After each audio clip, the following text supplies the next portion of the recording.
sé nada.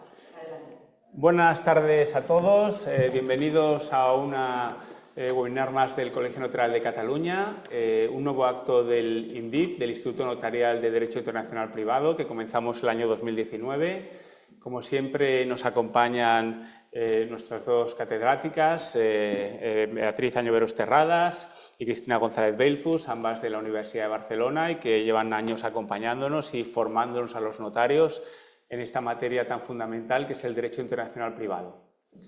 Este año es el primer acto y lo vamos a tratar derecho comparado, en particular el derecho alemán. Y para ilustrarnos del derecho alemán, pues tenemos a un viejo amigo que ya ha estado con nosotros en algún acto, que es el notario de Berlín, Roland Krause, que tenemos, bueno, pues tiene la particularidad de que habla perfectamente español, también catalán, tiene un despacho en Barcelona.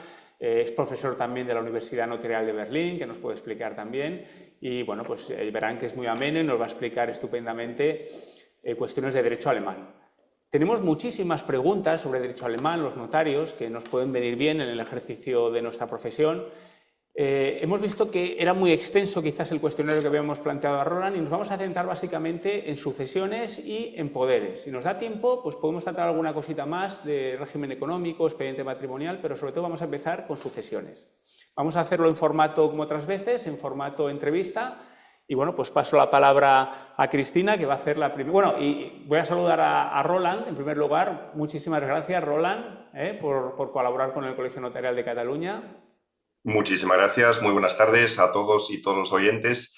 Es un gusto estar con vosotros, esta vez no presencial, pero siempre es un placer charlar y conversar sobre derecho internacional privado con Beatriz, con Cristina y sobre todo con mi compañero Pablo.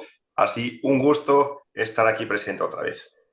Muy bien, pues bienvenido Roland, welcome, y paso la palabra a Cristina. Pues nada, muchas gracias Roland, y empiezo ya con una pregunta de derecho internacional privado en este caso, porque en estos momentos tenemos en vigor tanto en España como en Alemania el Reglamento Europeo de Sucesiones, pero en ocasiones se plantean sucesiones anteriores, ¿no? Anteriores al momento en el que se empieza a aplicar el reglamento. Y entonces la pregunta sería: ¿cuál era la norma de conflicto de derecho alemán en materia sucesoria antes del reglamento 650/2012? Pues en las sucesiones anteriores, lo que rige la sucesión es el artículo 25.2 o el artículo 25 del EGBGB, es decir, la Ley de Introducción al Código Civil. Hoy ya derogado, pero es lo mismo que dice el 9.8 del Código Civil, o que decía el 9.8 del Código Civil, es decir, por la nacionalidad del causante. Y no hubo posibilidad de elegir la ley, salvo en el artículo 25.2 para bienes inmuebles situados en Alemania. Muy bien. Roland, pasemos ya a los testamentos. Bien, aquí ya sabes que en España existe el testamento abierto notarial, el hológrafo, el testamento mancomunado en algunos derechos civiles y algunos otros más residuales. ¿Nos podrías explicar cuáles son los tipos de testamento más habituales en Alemania? Pues hay tanto el testamento hológrafo y el testamento notarial. También hay estas formas raras que conocemos ante, pues, en eminencia de peligro, pero esto lo vamos a dejar fuera. Entonces, el más común es quizás el hológrafo en Alemania por una razón muy simple. Los testamentos notariales son documentos de cuantía y mucha gente acude al notario y puede ascender, digamos, la factura del notario a una cifra importante y no es necesario tener testamento notarial, salvo en casos que haya una sociedad o un bien inmueble, o si quiere uno plantear una sucesión bastante compleja. Entonces, yo diría que el 60% de los testamentos son hológrafos y el 40% son notariales. Y en los notariales podemos distinguir entre el testamento notarial y el contrato de sucesiones. Muy bien, Roland, muchas gracias. Y me gustaría que nos informaras del sistema de legítimas en Alemania. Sabes que en España pues, hay 7 derechos civiles con sus diferentes sistemas de legítimas. Nos interesaría que nos dijeras pues, si es única el sistema legitimario en Alemania, a diferencia de España, la cuantía de la legítima, quiénes son esos legitimarios, si es pars valoris o pars bonorum, es decir, si yo puedo hacer la escritura de adjudicación de herencia prescindiendo del legitimario o no. Y también si tenéis una desheredación similar a la de los derechos civiles españoles. Pues bien, en cuanto a la legítima, cabe distinguir, o quizás deberíamos empezar, cómo pasa la sucesión. Es decir, en Alemania no tenemos una aceptación de la herencia, sino, según el artículo 1922 del BGB, la herencia pasa en el momento de la muerte y ya al heredero o los herederos. Es decir, no hace falta aceptarla, sino automáticamente, aunque el heredero no sabe nada de su suerte, pasa a los herederos. Pues bien, la legítima en derecho alemán es un derecho de crédito, que es el equivalente de la mitad de lo que le tocaría en una sucesión ab intestata. Es decir, vamos a mirar cuáles son los legitimarios, que son los descendientes y el cónyuge, viudo, y si no hay descendientes, en segundo rango están los padres. Estos son los únicos que pueden reclamar una legítima. Pues entonces, como hemos visto que la legítima es simplemente un derecho de crédito de la mitad de la legítima, de la sucesión ab intestata, vamos a mirar brevemente lo que es la sucesión ab intestata según un alemán. Pues pongamos el ejemplo de un matrimonio. El matrimonio con 2 hijos. Pues lo primero que hay que ver que es cuánto le corresponde al viudo, digamos, al superstite, es una cuarta parte de la herencia, más otra cuarta parte por el régimen legal de gananciales en Alemania. Y los hijos se dividen la otra mitad en partes iguales. Es decir, si tenemos 2 hijos, pues cada hijo una cuarta parte. Pues entonces la legítima, si en un testamento el testador deja fuera, el causante deja fuera a uno de sus hijos y instituye, por ejemplo, todo digamos, a la hija. Pues entonces, nada a la esposa, nada al hijo. Entonces, como hemos visto, le corresponde la mitad del caudal hereditario a la viuda y una cuarta parte al hijo. Entonces, al hijo le corresponde la mitad, es decir, una octava parte, y a la viuda una cuarta parte. ¿Y cómo lo reclama? Pues lo reclama del heredero que le tiene que pagar. No puede elegir un bien de la masa hereditaria, sino lo que tiene derecho es a reivindicar una suma X. Vale, o sea, tiene una naturaleza de un derecho de crédito, no recae directamente sobre los bienes. No. O sea, el testador siempre es libre, o sea que no tiene que, como en España, mirar el tercio o alguna parte legitimaria, sino puede disponer libremente de todos sus bienes y el legitimario puede, no tiene por qué, pero puede reclamar su parte. Muy bien. Si está conforme, pues no tiene que hacer nada. Al derecho catalán un poco me recuerda, y es la mitad de lo que le tocaría a Vintestato, diríamos. Sí. Muy bien. Bueno, como una cosa muy práctica, nos interesaría saber si hay un registro de testamentos en Alemania y si es obligatorio registrar allí todos los testamentos y si los notarios españoles pueden acceder al registro alemán. Creo que... Es una pregunta muy frecuente que me llega de los compañeros notarios de España, también desde la vanguardia notarial, que siempre piden un certificado de últimas voluntades del país de origen. Nosotros sí que tenemos un registro muy similar al vuestro, se llama Zentrales Testamentsregister. hasta el año de la introducción del reglamento sucesorio, esto se llevaba en el juzgado de Schöneberg, es decir, de Berlín, que era el único juzgado que llevaba las sucesiones internacionales, que también llevaba las fichas de los testamentos. Y hoy en día, bueno, desde hace 15 años, es igual al español, todos los notarios pueden acceder a ello y buscar si hay testamento. Pues, ¿cuáles son los testamentos ahí registrados? Tanto los testamentos notariales, que nosotros tenemos obligación de registrarlos, y los testamentos hológrafos que se encuentran en custodia del juzgado, porque hay dos vías, como yo decía, que hay testamento hológrafo que uno puede dejar en casa y a la suerte que alguien lo encuentre, o lo puede entregar al juzgado y allí Nachlassgericht, el juzgado que lleva las sucesiones, y allí queda el sobre cerrado, registrado y también reflejado en el registro de últimas voluntades. Lamentablemente no se pueden registrar testamentos hechos en España en nuestro registro y viceversa. Lo hemos intentado varias veces. Lo que sí que existe es un acceso telemático por la red conectada de registros de últimas voluntades. Pues hay dos vías para un notario español cómo acceder a dicho registro. Primera vía es mandar un formulario en papel a la sede central de registro y a los 2 meses quizá pues le van a mandar por correo postal una respuesta.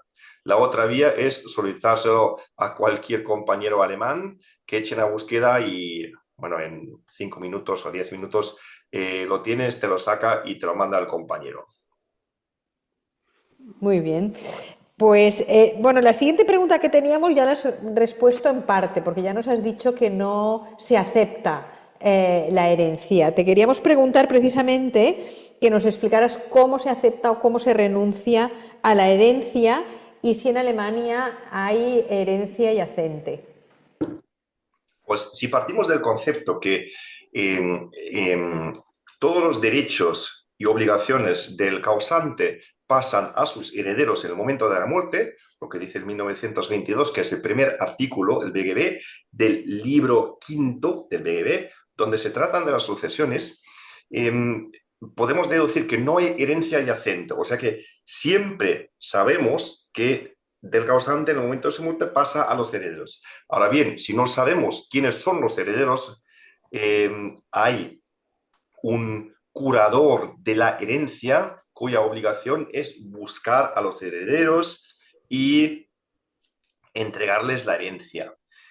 Pero entonces no puede haber herencia adyacente porque siempre habrá alguien a quien le recae. Y en el último de los casos, por si de verdad no existe nadie, pues pasa al Estado, pero esto es pocas veces. Entonces, si uno no quiere esta herencia, porque vamos, hay más deuda que beneficio, pues tiene que renunciar a la herencia y tiene un plazo de 6 semanas desde que tiene conocimiento de su llamamiento como heredero, y este plazo es, si uno se encuentra en el extranjero, este plazo es de 6 meses. Y entonces le tiene que llegar al juzgado correspondiente dentro de este plazo la renuncia. Y para nosotros los notarios siempre es una pesadilla porque la gente viene a las 5 semanas y 4 días y llama y dice se me vence el plazo pasado mañana. Y siempre es un lío total, la gente tiene mucha prisa, la gente no trae los documentos que hace falta traer, porque sobre todo la gente muchas veces olvida que los padres tienen que renunciar también para sus hijos menores, porque si no, pues se le recae al siguiente en línea directa si renuncia. Pues entonces esto es un error y es bastante difícil y nos llegan también de nuestro colegio notarial, nos llegan las soluciones que por favor, compañeros, hay que atender a esta gente porque es obligación del juzgado que lleva estas renuncias a atender a la gente, pero ellos en el juzgado te dan plazo de aquí a 4 o 5 meses. Entonces, cabe renunciar. Luego, Bien, si después de medio año quizá uno descubre que sí que hay quizás ahí una finca en Pedralbes de cuya existencia nadie sabía nada, pues hay también la opción dentro de un año de atacar la propia renuncia y volver, pero es bastante difícil, volver a ser heredero. Muy bien. Preguntas tú también otra vez. Ah, sí, ¿no? sí, perdona. Ahora te queríamos preguntar sobre los legados, Roland. Si pueden por sí solos los legatarios tomar posesión de un legado. Y también te queríamos preguntar si nos podías explicar esto de que solo hay legados obligacionales, que vimos en esta sentencia del Tribunal de Justicia de la Unión Europea, la sentencia en el asunto Kubica. Pues el legado es también un derecho que el legatario tiene que reivindicar del heredero y es obligación del heredero entregarle al legatario pues el legado. El legado puede consistir en básicamente todo lo que se puede heredar. Puede ser un legado de dinero, puede ser el legado de un bien inmueble, un legado de una obligación, por ejemplo, pues, que se le permite, que se le dé una servidumbre o que se le crea una fundación, pero esta obligación la tiene que cumplir el heredero. O sea que el legatario no puede hacer nada, no puede acceder al registro de propiedad diciendo soy legatario y tampoco se le menciona en el certificado sucesorio europeo. Entonces, el derecho es, en derecho alemán, el legado es el derecho de reivindicar el objeto legado. Y en Polonia, por ejemplo, es un derecho real, o sea que allí directamente se puede recibir el legado, lo que en derecho alemán no funciona, y entonces allí tenemos, digamos, este choque en el derecho internacional privado, cómo realizarlo, sobre todo en el ámbito de los derechos reales, porque no puede uno acceder directamente al registro de propiedad siendo legatario. Siempre hace falta este acto de entrega. Muy bien, gracias Roland, muy aclarador. Así, Sí. si nos encontramos un legado de derecho alemán, pues una sucesión regida por derecho alemán, pues tiene que venir siempre el heredero para entregar el legado. Sí. Porque en Cataluña, por ejemplo, se puede autorizar expresamente al legatario a tomar posesión. Bueno, pues vamos a hablar de los pactos sucesorios, Roland. Nos gustaría saber, ya sabes que en España el derecho común está muy restringidos, casi prohibidos, otros derechos civiles españoles están más admitidos. ¿En Alemania existen los pactos sucesorios? ¿Son habituales? Sí, existen por una razón muy simple. Nosotros en derecho germánico no tenemos la idea del derecho latín, del derecho romano, que el testamento es un acto personalísimo o mejor dicho, sí que es un acto personalísimo, pero pues en derecho francés o en el italiano también y en España, pues está prohibido hacer el testamento mancomunado, si recuerdo bien, 680 y algo del Código Civil, no recuerdo bien. Yo tampoco. Bueno, lo hemos tratado siempre en nuestro supercaso, Bea y yo, pero hacía tiempo. Ya no me acuerdo, hace muchos años, Roland, de eso. Sí. En fin, entonces, en derecho alemán existen dos formas de contrato, de pacto sucesorio. En primer lugar, el testamento que pueden hacer dos cónyuges. La condición de hacer un testamento es la de ser cónyuges. No lo pueden hacer terceros. Y la otra vía es el contrato sucesorio, Erbvertrag, que es una forma mixta entre contrato obligacional y testamento. Es decir, lo pueden hacer cualquiera, lo podríamos hacer nosotros cuatro aquí reunidos y pactar una sucesión. Es decir, uno o varios testadores pueden pactar que su herencia pues, se hace de tal manera y el otro puede, pero no tiene por qué obligarse a cierta cosa. La diferencia, o sea, es decir, es un contrato Y en el sur de Alemania se pueden hacer estos contratos sucesorios y el norte de Alemania pues se suele hacer lo que nosotros llamamos Gemeinsames Testament, el testamento mancomunado.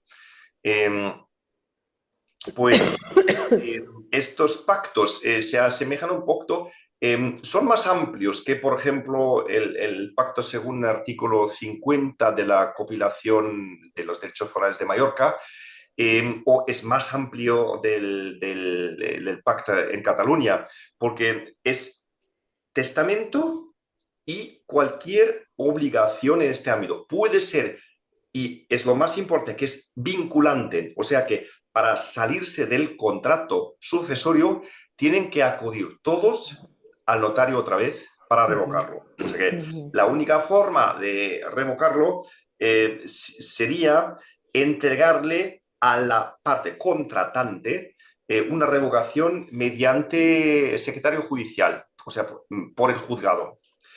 Yo la semana pasada, este viernes, he acudido al hospital, me llamaron para la revocación de precisamente un pacto sucesorio que han hecho con la hija, que lo han hecho hace 40 años para pactar una separación de bienes, bueno, tenía el aspecto derecho de familia, más el pacto sucesorio, y lo querían hacer en aquella época para salvar, digamos, los bienes y proveer que todos los bienes de la esposa vayan a la hija y que los acreedores del esposo no puedan cogerse nada. Entonces yo tuve que acudir al hospital y el problema era que la mujer padecía de un cáncer terminal y el esposo me decían que no podía andar bien y tal, y me solicitaban acudir primero a la casa del esposo y luego al hospital. Y dije, no, mire, tiene que ser personalísimo, no se admite un poder y tiene que estar en presencia de ambos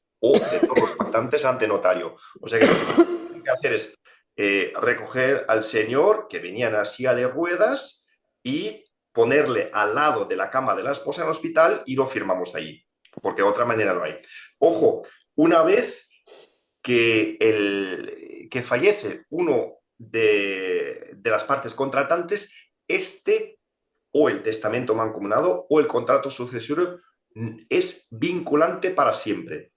También, si hay segunda herencia, es vinculante para siempre. Y por esta razón, siempre sugerimos incluir una cláusula de apertura tras la primera sucesión, pero esto contradice un poco digamos, el carácter vinculante. Muy bien. Muy bien. Muchas gracias, Roland. Muchas gracias, Roland. Lo que pasa es que me ha quedado, ¿el testamento mancomunado es muy frecuente o no? Yo diría, toda persona casada hace testamento mancomunado. Perfecto.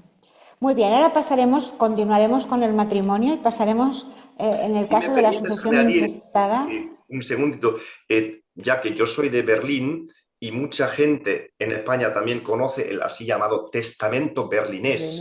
Sí. Es una forma que se ha creado, digamos, en Berlín de testamento mancomunado que ambos cónyuges se instituyen mutuamente y la herencia del cónyuge superstite será para los hijos. Esto es la idea de mantener al patrimonio dentro de la familia.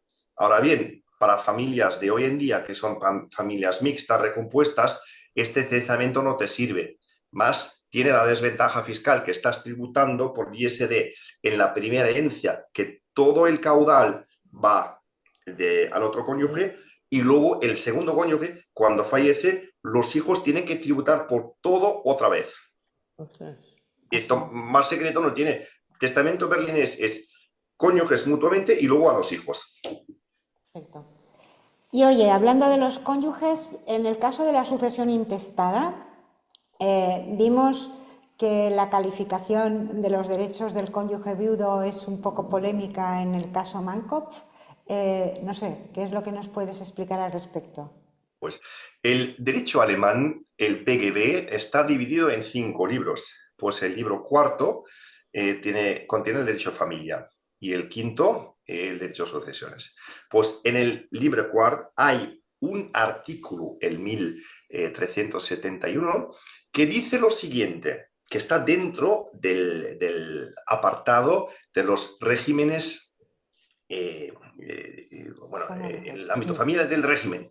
Y este apartado habla del régimen legal que es de gananciales, Zugewinngemeinschaft, más el segundo, según el artículo 1414-1410 del Código Civil alemán, la separación de bienes, o sea, igual que en Cataluña. Y luego, lo tercero es el 1414, que es la comunidad de bienes, que es un derecho rural que suelen hacer los campesinos, pero hoy en día nadie lo hace porque haces toda una masa de todos los bienes del matrimonio.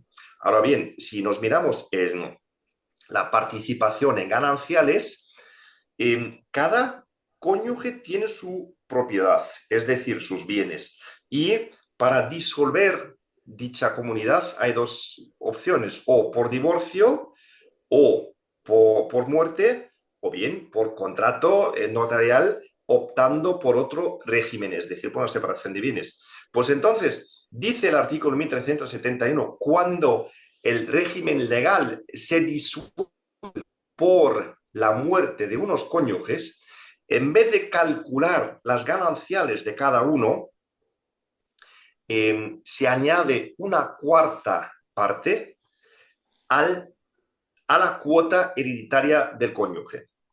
Quizás eso hay que entenderlo porque una liquidación del régimen matrimonial se hace de la manera siguiente. Empezamos cuando se casan, es el día 0, cada uno tiene su patrimonio. Este es el patrimonio inicial y luego, tras los años, digamos que uno adquiere cierta propiedad y el otro cónyuge no adquiere tanto. Y para disolver dicho régimen legal, pues miramos la diferencia entre ellos y la equilibramos. Es decir, el que tiene más tiene que darle la mitad al otro para equilibrar las gananciales en el matrimonio. Ahora bien, se puede hacer este cálculo real, o sea, con las cifras exactas, teniendo en cuenta patrimonio inicial y patrimonio inicial. Esto se hace, por ejemplo, en los divorcios, que es un cálculo bastante largo. Hay programas automatizados que usan los abogados y los juzgados, metes los datos, patrimonio inicial y final, y lo calculas. Ahora bien, para no tener que hacer esto, después, en el momento de la sucesión, se hace de modo, digamos, globalizado, que se aumenta la cuota hereditaria. Ahora bien, este artículo 1371 se encuentra en el derecho familia y nosotros en el internacional privado pues calificamos y siempre en el derecho alemán hasta el Tribunal Supremo durante décadas la cuestión era este artículo 1371 que tiene una clara vocación sucesoria, o sea, modifica la cuota hereditaria, pero se ubica en su sistema el derecho de familia, ¿cómo lo calificamos? Es una mera cuestión de derecho internacional, porque en el ámbito nacional no tenía ninguna importancia. Pero bien, ¿cómo lo calificamos? Había voces que decían, esto es un aspecto de derecho familia, por lo cual fuera del ámbito de aplicación del reglamento sucesiones, que dice en su artículo 1 para todas las cuestiones que están excluidas. Entonces, ¿cómo en el ámbito internacional privado calificamos entonces este artículo? Pues en el asunto en Cúbica, pues al final decidieron que como tiene un aspecto sucesorio y modifica la cuota del cónyuge subversite, pues finalmente el más alto tribunal europeo lo ha calificado de tal manera que se incluye en el ámbito sucesorio. Muy bien. ¿Qué más teníamos por aquí? Sí. Bueno, por lo que nos cuentan los notarios, especialmente Pablo, el documento que más les llega a las notarías es el documento llamado Erbstein. Y lo que te queríamos pedir es que nos hablaras un poquito de este certificado, quién lo emite, si es obligatorio en todas las sucesiones, si necesita apostilla. Sí, pues el llamado Erbschein, y los que no tienen conocimientos más allá del Struben, Suben, Puchen, Machen del alemán, les voy a explicar brevemente lo que es. El Erbschein es, traducido, es papel de herencia o certificado de herencia. Es decir, históricamente esto es la base para el hoy conocido certificado sucesorio europeo. El Erbschein simplemente es un documento que expide el juzgado para, eh, para declarar quiénes son los herederos y sus cuotas. No tengo ninguno a mano, pero seguramente los compañeros lo han visto, que un Erbschein siempre dice, arriba dice Erbschein y dice Erben des, herederos de fulanito el causante, son doña tal, don tal y de doña tal con una media parte más don tal, una cuarta parte y una cuarta parte. O también puede ser, si hay un único heredero, pues siempre ponen la cuota. Lo que también hay es lo que en alemán se llama quotenloser Erbschein, es decir, un certificado sin cuota, que es un certificado que se emite cuando los herederos están en plena batalla, cuando hay, pues yo qué sé, cuando hay en la vía de lo civil, discuten la cuota, pues mientras tanto, para que puedan acceder a cuentas o algo, pues se emite este certificado. Pocas veces, pero esto no os llegará en España porque no os sirve para una inscripción en registro. Es decir, es el certificado nacional que dice quiénes son. Y es muy frecuente y se emite por los juzgados. Y es el título para la inscripción en el registro de propiedad en España. Entonces, como obviamente viene en alemán y el registrador va a decir no, porque esto no viene en cristiano, pues habrá que aportar una traducción. Pero, como dice el reglamento de sucesiones, no hay que aportar una apostilla. Y muchos registradores aún lo desconocen y dicen, no, tráemelo con apostilla. No, de eso nada. Es un documento recogido en el artículo 84-85 del reglamento que dice claramente que todos los documentos relativos a sucesos están exentos de apostilla. Y nada más, y hay dos vías para acceder al registro de propiedad en España y es lo que nos piden los compañeros notarios, o certificado sucesorio europeo o el Erbschein alemán. Si ya existe Erbschein alemán, pues lo más fácil es aportar la traducción y luego esto. La otra, si me permitís añadir, la otra opción para acceder al registro de la propiedad, registro mercantil en Alemania, es el testamento notarial con protocolo de apertura. ¿Qué es el protocolo de apertura? Pues el protocolo de apertura simplemente es un folio que emite el juzgado encargado de la sucesión que dice, en fecha tal hemos abierto el sobre cerrado que contenía el testamento notarial de don tal, firmado por el notario tal, 8 o 10 páginas, y que no había ni tachaduras ni ranuras, y se emite pues el protocolo de apertura más una fotocopia autorizada del testamento. El testamento original siempre se queda con el juzgado y lo único que nos manda es una copia autorizada. Entonces, lo que les podría llegar a los notarios en España es un testamento notarial más esta primera página y la traducción correspondiente. Muy bien. Muy bien. Muchas gracias, Roland. O sea que el Erbschein no siempre es obligatorio. La intestada quizás sí, pero la atestada no.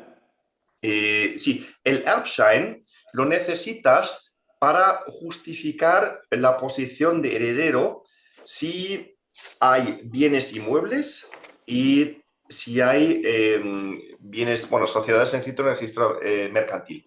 El reglamento hipotecario alemán dice que cualquier cambio de titularidad en la propiedad hay que inscribirse, esto es nuestro artículo 40, mediante la aportación de documentos públicos. ¿Y qué es un documento público? O bien un Erbschein, un testamento notarial, un certificado sucesorio europeo, pero lo que no es un testamento hológrafo. O sea, para el testamento hológrafo no nos vale para la inscripción en el registro de propiedad. Y entonces lo mismo sería de aplicación si hay un piso situado en Sitges o en Castelldefels, pues en Alemania nosotros necesitaríamos un Erbschein. Yo dudo que algún registrador en España inscriba únicamente en base a un testamento hológrafo. Vale. Claro. Pero testamento abierto notarial más el protocolo de apertura, Sí. más últimas voluntades, que se vea que es el último, sí que se podría. Sí, sí, sí. Y si recuerdo bien, hay una resolución de la Dirección General que decía que no hace falta aportar certificado de últimas voluntades fuera de España, pero no estoy al tanto. Bueno. Lo suelen pedir, pero si recuerdo bien, es una resolución de hace unos 4 o 5 años. Depende de los casos. Si es residente en España, en ocasiones podemos prescindir del certificado de últimas voluntades nacional, pero también depende, hay que tener cuidado ahí, porque a veces te puedes encontrar una sorpresa. O sea que el certificado para nosotros no cuesta nada sacarlo, no Sí. tiene coste. O sea que lo sacamos y el único coste que tendrá quizás es la traducción, que es una página. Y yo, en más que una ocasión donde un compañero de España me ha solicitado un certificado, yo sí que he visto que, ojo, había un testamento. El otro día, hace una semana, tenía yo uno donde el causante había hecho testamento hológrafo que quedaba registrado, que era el del año 1982, y vivía este alemán en Tenerife ya desde hace más de 30 años, pero claro, tenía este testamento y si es el último, pues sigue en vigor. Sí, sí, hay que ser cauteloso. En relación a los certificados sucesorios europeos que has mencionado, queríamos saber quién lo emite en Alemania. En España lo emitimos los notarios, aunque también lo puede emitir un juzgado en caso de pleito normalmente. ¿En Alemania lo hacéis los notarios también o no? No, la competencia para emitir el certificado sucesorio o el Erbschein siempre está con el juzgado. Nosotros los notarios somos competentes para la solicitud del Erbschein, pero el Erbschein en sí lo emite el juez o el juez del juzgado porque comprueba la documentación aportada y nos devuelve el Erbschein. Muy bien. Una pregunta que tengo ahora, una curiosidad. Roland, tú, en tu experiencia, si hay una sucesión que tiene un bien, el apartamento en Sitges del que hablabas ¿tú crees que vale la pena venir con un certificado sucesorio europeo o con el Erbschein ya funciona? Porque el certificado sucesorio europeo es opcional. Por consiguiente, si el Erbschein ya funciona, quizás no es necesario. ¿Da alguna ventaja o...? No, en mi experiencia eso depende un poco del registrador y, digamos, del notario en qué zona se encuentra. Si es una zona costera donde abundan los guiris, pues en más que una ocasión habrá visto un Erbschein, porque antes del 2015 pues ya había sucesiones con elemento extranjero. Hoy en día mi experiencia es que ambos documentos se admiten. Y hay casos donde solicitan una traducción del certificado sucesorio europeo, que es un documento de 30 páginas, que es un formulario, que es totalmente superfluo traducir campo por campo. Y además, un aspecto más, emitir o solicitar certificado sucesorio europeo tiene el mismo coste que el Erbschein. Es decir, si solicitas ambos, pues pagas el doble en el juzgado y en el notario. Entonces, casi todas las sucesiones que yo he visto con compañeros en España pues se han hecho sin problema con un Erbschein y la traducción. Perfecto. Muchas gracias. Pues bueno, quizás ahora, como tenemos un poquito de tiempo, ¿no? Empezamos con los poderes. La idea que teníamos... en el chat, si permitís. Sí, hay una pregunta en el chat, sí. Yo no la veo, no sé si tú la ves. Sí, yo he visto Roland. que salía. Yo he visto que la veo. Dice- era algo sobre Sí. régimen económico. Yo no la veo. Una pregunta que la voy a leer en breve. Mi pregunta está en relación con el régimen legal de participación en las ganancias. ¿Cómo incide en las facultades dispositivas de cada cónyuge la presentación de una demanda de divorcio? Hay una, digamos, una limitación de la facultad de disponer de sus bienes según el artículo 1365 del BGB, que dice que cada cónyuge requiere el consentimiento del otro cónyuge si dispone de la mayor parte de sus bienes. Es decir, en casi todos los contratos que firmamos nosotros, de contratos de compra-venta, hay una frase que dice: declara el vendedor o el comprador no disponer en esta ocasión de la totalidad o la cuasi totalidad de sus bienes. Entonces, si uno... Esto es un artículo que protege, digamos, el cónyuge más débil. O sea, ponemos el ejemplo del típico alemán de antes que volvía a la casa borracho todos los días y en el bar pues se había jugado la casa, firmaba una deuda y por la letra pues daba todo su ajuar doméstico más la casa al que había ganado el juego. Y para proteger la esposa, en este caso, pues no son válidos los acuerdos sobre el cual uno dispone de todos los bienes. Pero vamos, hoy en día esto sí que es importante y en más que una ocasión yo he tenido una demanda, bueno, una pregunta por mes de registro sobre esto. Pero vamos, y aquí la pregunta en la pantalla que vemos que ¿cómo esto incide en los factores en una demanda de divorcio? Una demanda de divorcio no cambia nada. Lo único que cambia una demanda de divorcio es el derecho sucesorio. Es decir, a partir del momento en cuanto se notifique judicialmente la sucesión, la solicitud de divorcio al otro cónyuge, este ya no es heredero legal del otro. Bueno, y otra cosa, ¿puede constante matrimonio un cónyuge vender un inmueble sin el consentimiento de su consorte? Sí, pues me refiero al 1365. Sí que puede venderlo siempre y cuando este bien inmueble no constituye la totalidad de sus bienes. Y es indiferente que otra pregunta, ¿es indiferente que la relación matrimonial sea buena o haya? ¿En qué momento se produce la comunicación de los bienes? Pues la comunicación de los bienes siempre se produce...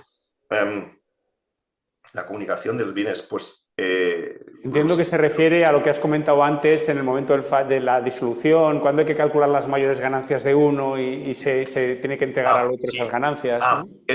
Esto en un divorcio, lo de las gananciales, pues esto se solicita la fecha límite es la fecha de la notificación de la demanda de divorcio al otro. Esto es la fecha límite y luego se calcula.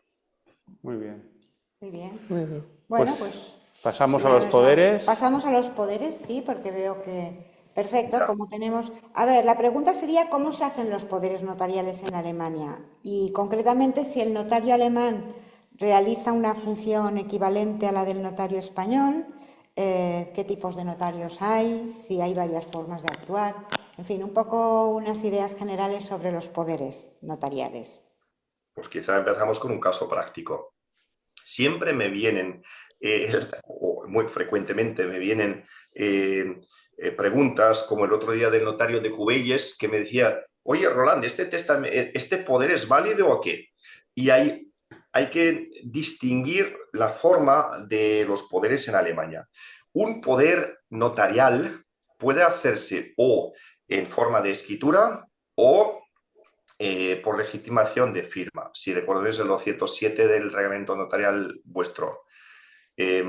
O sea, para nosotros, una legitimación de firma es suficiente para un poder general, para un poder especial y, sobre todo, para la venta de bienes inmuebles o bien para la inscripción en el registro mercantil.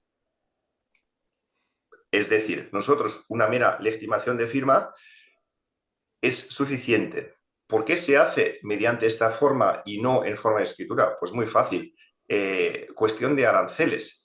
Porque si el cliente o el interesado ya trae el poder hecho y nosotros legitimamos la firma, son 20 euros. Si hacemos una escritura, este poder es una escritura de cuantía y si tiene un patrimonio, pues yo qué sé, de 1 millón de euros, el valor para calcular los aranceles es la mitad, es decir, medio millón de euros, y le puede salir yo qué sé, el coste de este poder unos 800 euros. Es decir, son casi todos los documentos notariales en alemán son de cuantía. Los poderes tienen un techo de 1 millón de euros y los poderes preventivos pues también tienen límite igual. Pues entonces, para volver a los poderes, hay dos tipos de poderes. Si un poder para España, sobre todo, que la mayoría de los notarios alemanes no conocen en español más allá de einen cerveza, por favor. Obviamente no pueden hacer una escritura ni en doble columna ni en castellano. Nuestro reglamento notarial alemán nos permite a los notarios emitir escrituras en idioma extranjera siempre que el notario autorizante juzgue suficientes sus conocimientos en este idioma. O sea que yo, por ejemplo, yo firmo escrituras en castellano donde no hay ni una palabra en alemán y mi jefe, es decir, el presidente del tribunal de la Audiencia Provincial de Berlín, ha confirmado, no, usted no tiene que poner ninguna palabra en alemán, puede emitirlo en castellano, en ruso, lo que sea. En las escrituras de ruso, porque él no sabe ruso, me ha dicho, por favor, añádenos algo en alemán para que sepamos de qué se trata, porque son los jueces de la audiencia provincial que emiten la apostilla y entonces nosotros le mandamos la escritura y ellos emiten la apostilla. Pero volviendo a los poderes, entonces un notario español puede encontrarse con un documento bastante breve donde al final el notario alemán únicamente ha legitimado la firma. Y como bien sabemos, esto en España no se considera suficiente, pero en Alemania sí que lo es, por una razón muy simple. Nuestro reglamento notarial, el reglamento hipotecario alemán, no exige más que una simple legitimación de firma y pues entonces circula este documento. Y el notario alemán que desconoce el castellano, pues no puede autorizar y firmar una escritura en castellano porque simplemente desconociendo. Y entonces siempre habrá una frase que dice el poderante, hay una frase que dice lo siguiente: yo, notario, no entiendo el castellano, dice el compareciente que se trata de un poder especial para España. Certifico una firma de don fulanito tal. Esto es el poder con el que se van a encontrar en muchas ocasiones. Lo va a rechazar el registrador español. ¿Y por qué? Porque creen, no creen, porque allí les falta la frase que según derecho español, yo, notario, le juzgo con la... Bueno, Pablo, tú me dirás... Con la capacidad y libre voluntad, quizás, algo así. Le juzgo con la capacidad suficiente. Nosotros no ponemos esta frase. ¿Por qué? Porque hacemos siempre un juicio de capacidad y un compareciente, un cliente no capaz, pues no le emitimos ni legitimación de firma, ni escritura, ni nada. O sea que no se emite. Y entonces este juicio de capacidad es implícito en el documento alemán. Vale, muy bien. O sea, sí que en esas legitimaciones de firma está implícito siempre, por supuesto, el juicio de identidad, la habéis identificado, está implícito el juicio de capacidad, Lo único que no hay quizás es un asesoramiento sobre el contenido del documento, que es lo que a lo mejor es lo que puede hacer dudar si es una actividad equivalente o no. Esto es un tema que plantea dudas, realmente. O sea que donde dice, en alemán se dice Unterschriftsbeglaubigung. Y si ves esta frase de legitimación de firma, pues ya sabes, a lo mejor en España este poder no te lo van a reconocer, porque de hecho nuestra labor se limita a legitimar, hacer el juicio de capacidad y decir que con tal ha firmado ante mí. En el documento mismo, salvo que vean que dice algo plenamente ilegal, a mí me da igual el contenido del documento. Sí, sí. Y la firma es en vuestra presencia siempre. No podéis decir que coincide con el del Ausweis, el DNI vuestro, ni nada. Es en presencia siempre. No. Tiene que ser en presencia y hasta hoy tenemos porque mucha gente dice, oye, no hay vía telemática que podemos firmar.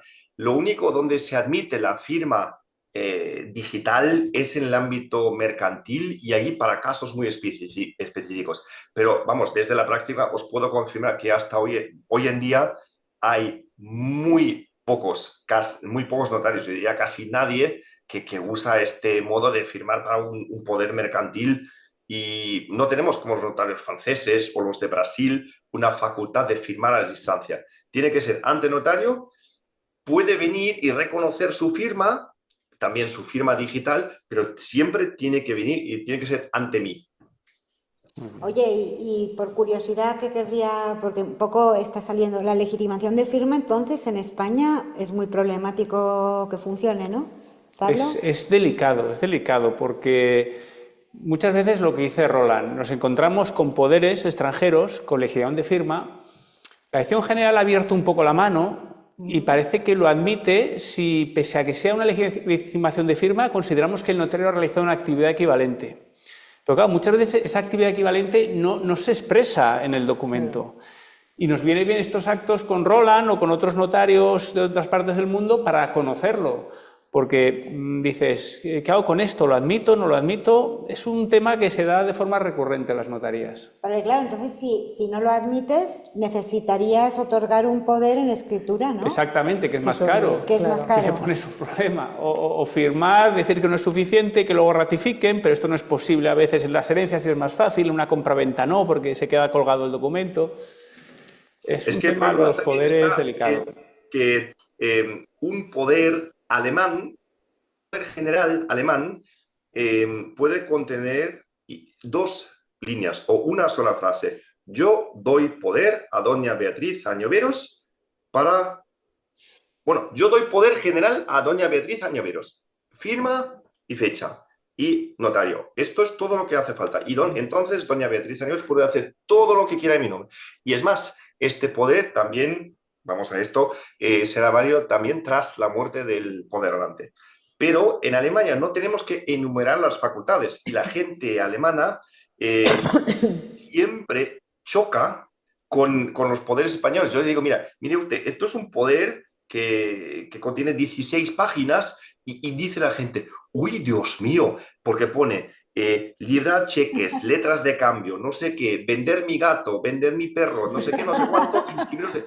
Pero le digo, no, mira, en España tienes que enumerar todo, y en más que una ocasión los bancos han rechazado el poder si se lo ha hecho un abogado y dice, bueno, poder tal, que era una página. Yo siempre les digo a mis clientes, no, mire usted, con este poder usted no va muy lejos. Por si acaso necesita un NIE, necesita el certificado de la Fábrica Nacional de Timbre, algo de esto, mira, lo incluimos todo. Aquí su poder es lo más amplio posible. Y esto es la diferencia que hay. Y entonces el problema está que hay muy pocos notarios en Alemania que te puedan otorgar una escritura porque simplemente no conocen español. Puedes hacer lo siguiente, que el notario español te redacte el poder, lo manda a Alemania, lo manda a traducir al alemán y luego se traduce otra vez. Pero vamos, a ver si llegamos a un modo de hacer poderes ya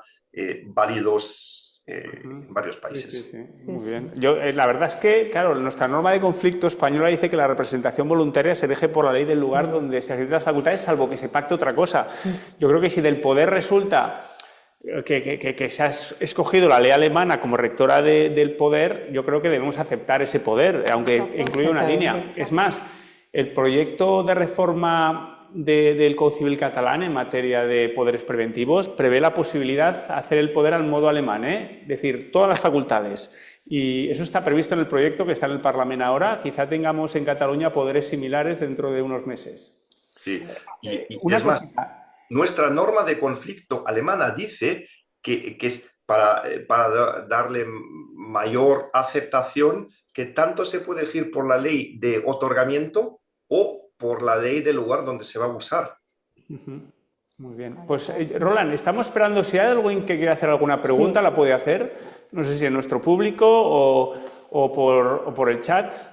Bueno, a mí me ha surgido una pregunta. Sí, tenemos una pregunta. No sé si se le oye bien. Respecto de los poderes y el juicio de capacidad que hace el notario alemán, me ha parecido entender que, supongo que no, pero todo lo que se hacía era respecto de las personas físicas. ¿Qué sucede con las personas jurídicas? Es decir, el notario tiene que aseverar que efectivamente el compareciente tiene poderes suficientes otorgados por la compañía, en su caso estén inscritos en el registro alemán, para que efectivamente pueda otorgar esa escritura de poder, y esto sea válido aquí en España, que muchas veces los registradores te exigen que efectivamente conste este juicio de capacidad, ¿no? O sea, juicio de suficiencia del poder y de representación de la compañía.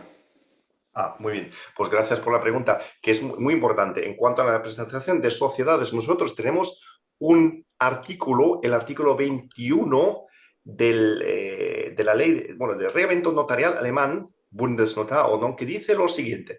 En su apartado primero dice que el notario puede certificar la capacidad de representación y la inscripción de una sociedad por este artículo. Es decir, yo, por ejemplo, si trata de poder una sociedad, dice, comparece don tal en calidad de administrador único de la sociedad X inscrita en el registro mercantil de Berlín-Charlottenburg. Y luego, yo, el notario, certifico que está inscrita la sociedad X y don fulanito tiene la capacidad de representar a la sociedad, lo que he verificado mediante consulta telemática en el registro mercantil en fecha de hoy. Variante 1. Tenemos también la opción de certificar la representación voluntaria, que es, si recuerdo, el 21, párrafo 3, que dice lo siguiente: el notario alemán puede, el notario puede certificar la representación mediante poder. Voy a mirarlo en el artículo. Y estas dos frases nos ayudan muchísimo en, por ejemplo, rondas de financiación o representación. Es decir, nosotros no tenemos que mirar ni los estatutos ni nada. ¿Por qué? Porque están todos publicados e inscritos en el registro mercantil. Y una cosa más, en el registro mercantil consta el listín de los socios, o sea, yo puedo saber siempre de una sociedad limitada alemana quiénes son los socios, y yo puedo ver siempre quiénes son los administradores y cuáles son sus facultades, o solidaria o mancomunada. Y esto lo puedo certificar. Muy bien, muchas gracias, Roland. Aquí hay otra pregunta, parece. El poder válido más allá de la muerte. A ver. Más abajo, si pueden bajar. Ahí. La última. Primero de todo. Preguntan los poderes estos que parece que subsisten después de la muerte del poderdante. ¿Nos lo puedes explicar un poquito? Sí. A contrario del derecho español, el poder generalmente no se extingue por la muerte del poderdante. Es facultad de los herederos de revocar este poder. Entonces, el poder, sobre todo en los poderes preventivos, lo escribimos expresamente, que este poder no se extingue por mi muerte. Y es más, hay una discusión ahora, recién estos años, si para evitar el Erbschein, porque tarda meses en otorgarlo, se puede hacer la inscripción en el registro de la propiedad mediante el poder general que la gente otorga. Y esto es una discusión actual, sí que se admite, y a mi juicio también se debe admitir en España, porque el poder, no siendo revocado, no tenemos registro de poderes. Si no está revocado, pues este poder, a mi juicio, es válido en España para la inscripción. Quizás tendríamos que asimilarlo a una función equivalente en España, como una albacea o algo así, quizás asimilarlo una vez fallecido el poderdante. No lo sé, me lo imagino, porque tenemos tan metido que el poder se extingue al fallecimiento del poderdante que cuesta. A ver, yo en principio te diría que si se sujeta a la ley alemana, de acuerdo con nuestro ordenamiento, se aplica, y no veo por qué esto tiene que ser contrario al orden público. No creo que haya ninguna razón. Es diferente, pero no veo que haya contrariedad con el orden público aquí. Sí, sí. No, esto no. No, es que el principio subyacente es que la herencia pasa el momento, o digamos, los derechos y las obligaciones del causante pasan a los herederos. O sea que no hay herencia yacente, sino hay continuación. Y si es la voluntad del causante que un apoderado pueda operar en su nombre, pues más allá de la muerte, en este momento sí que lo hace en nombre y representación de los herederos. Muy bien. Y Sí, esto sí. revoca. Y la Vemos comunidad una hereditaria última- podría revocarlo Sí, también, sí. o sea, claro. Veo una última pregunta. Sí, has hablado Jesús de Gómez. si, en caso de que no haya el régimen de participación en ganancias o en Gemeinschaft, sino el de separación de bienes, ¿qué Muy derechos fácil. tiene el cónyuge viudo? Un tercio y los 2 tercios se reparten entre los hijos. Muy bien. Si Si se de la pareja, de comparte- hecho, tiene derechos intestados legitimarios, también nos pregunta Jesús Gómez Taboada. no. Pareja, de hecho, no. Nada, nada, cero. Res de res. Res de res. Muy bien. Esto es importante porque si la sucesión se rige por derecho alemán, por más que esté inscrita aquí la pareja, Res de res. res de res. Exacto. Muy bien. Nada de nada. Pues no sé si hay alguna pregunta más. Si quieres, para despedirnos, 2 minutos, Roland, ¿nos puedes contar sobre los notarios alemanes, el acceso, si es como los españoles, Eso que nos nos ha quedado un quedaba, poco sí. antes pendiente? Sí. Si hay un solo tipo de notarios, así para de despedida, ¿nos lo puedes comentar esto? Para conoceros cierto. mejor los notarios alemanes. Sí, es una pregunta bastante frecuente que en los congresos internacionales o bien a nivel nacional. Y pues la última vez también en una boda en Andalucía se me venía un notario amigo y dice, pero vosotros los alemanes, ¿sois notarios de verdad o no? Pues que sí, mira. Y esto va dirigido a mi amigo de Cubelles, que sí, señor, somos notarios de verdad. Por una razón muy simple. Somos miembros de la Unión Internacional de Notariado Latino y además el vicepresidente es un alemán, es nuestro expresidente del Consejo Nacional. O sea que nosotros no somos como los británicos o los americanos, un mero legítima de firma, sino nosotros tenemos oposiciones y tenemos un acceso bastante difícil, que es, tenemos 2 exámenes estatales para ser jurista. Con 2 exámenes tú puedes ser juez o puedes ser abogado, pero tienes que hacer el tercer examen si quieres ser notario. Y yo he tenido el honor de participar y ver las oposiciones en el último tribunal de Barcelona y son durísimas, y en Alemania pues también son duras, os lo puedo afirmar porque lo hemos padecido todos. Y en Alemania hay de momento hay 6.800 notarios, si recuerdo bien, de los cuales 1.700, sobre todo en Alemania del Sur, son notarios puros, más unos 5.000 notarios y abogados. Yo soy abogado y notario, es decir, tú tienes que ser abogado. Después de obtener el segundo examen estatal, tienes que esperar 5 años, tienes que ejercer 5 años y luego te puedes presentar a las oposiciones. Te puedes presentar 2 veces a las oposiciones en tu vida y si no, fuera. Entonces, luego te presentas a las oposiciones y luego tú únicamente puedes postular por una plaza de notario en tu fuero, es decir, en lugar de ejercicio de los últimos 3 años donde tú has ejercido de notario. Es decir, nosotros no tenemos oposiciones entre notarios. Yo nunca jamás podría irme a una ciudad, a Potsdam, o si fuera en España, de Barcelona, yo no me podría mover a Tarragona. Yo estoy limitado a Berlín. Y un notario de Múnich, en el sur de Alemania, ellos sí, los notarios puros, sí que tienen oposiciones entre notarios porque van de pueblo de tercera categoría, luego ascienden para terminar en Múnich y donde firman para Siemens y BMW. Pero nosotros, además, hay una sentencia súper reciente de 2 meses del Tribunal Constitucional Alemán que dice que el límite de los 70 años para los notarios es inconstitucional.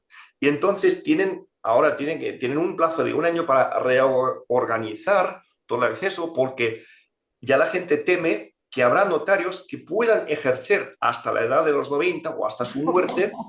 Y esto es una sentencia, no sé, esto es un terremoto en el ámbito notarial alemán. Pero para concluir y responder a la pregunta, nosotros en Alemania sí que somos notarios como los españoles, y nosotros hemos pasado las oposiciones, tenemos nuestros conocimientos, aunque en alguna resolución dicen que un notario alemán no tiene conocimientos de su propio derecho, pero sí que nosotros ejercemos con las mismas facultades que los compañeros en España. Muy bien, pues ha quedado muy claro. Ha quedado todo muy claro, yo creo que Sí, ha sido muy interesante, ha sido muy Roland. interesante, muchas gracias. Muchísimas. porque- Podemos seguir en otra ocasión, ¿no? Porque Sí, nos han nos ha temas quedado aquí Sí, cuestiones de matrimonio, divorcio, pareja de hecho, Sí, lo que mucha Sí, a cosa. mí me gustaría, ahora que los notarios hacemos expedientes matrimoniales, surgen muchas preguntas sobre los impedimentos, si se pide certificado de capacidad, pero eso ya lo haremos Lo otra vez. haremos otra. Te agradecemos muchísimo, Roland, tu simpatía, tus conocimientos, tu desparpajo en español también, se agradece mucho Muchísimo. y ha sido súper interesante. Yo creo que para todos los notarios o otros operadores jurídicos que lo veamos, pues lo guardamos también en nuestra biblioteca digital para poderlo verlo, incluso recordarlo en otros momentos. Y bueno, pues muchísimas gracias, Roland, muchísimas Muchas gracias, gracias. Beatriz y Cristina Muchísimas también. Gracias, Pablo. Encantada. Muchísimas Venga, gracias, hasta la ha sido próxima. un gusto. Hemos tocado nada más pues una pequeña parte, porque no nos hemos adentrado profundamente en el derecho internacional privado y los aspectos. Y muchas gracias también a los notarios de Perú y de México y de Rumanía, que yo veo que nos están siguiendo, porque desde la Unión Internacional de Notariado Latino, pues hay muchos compañeros que tienen un interés en el notariado español y sobre todo en el derecho internacional privado. Fantástico. Vale, muchas gracias, Muchas Roland. gracias. Pues, Gracias. buenas noches a todos, gracias.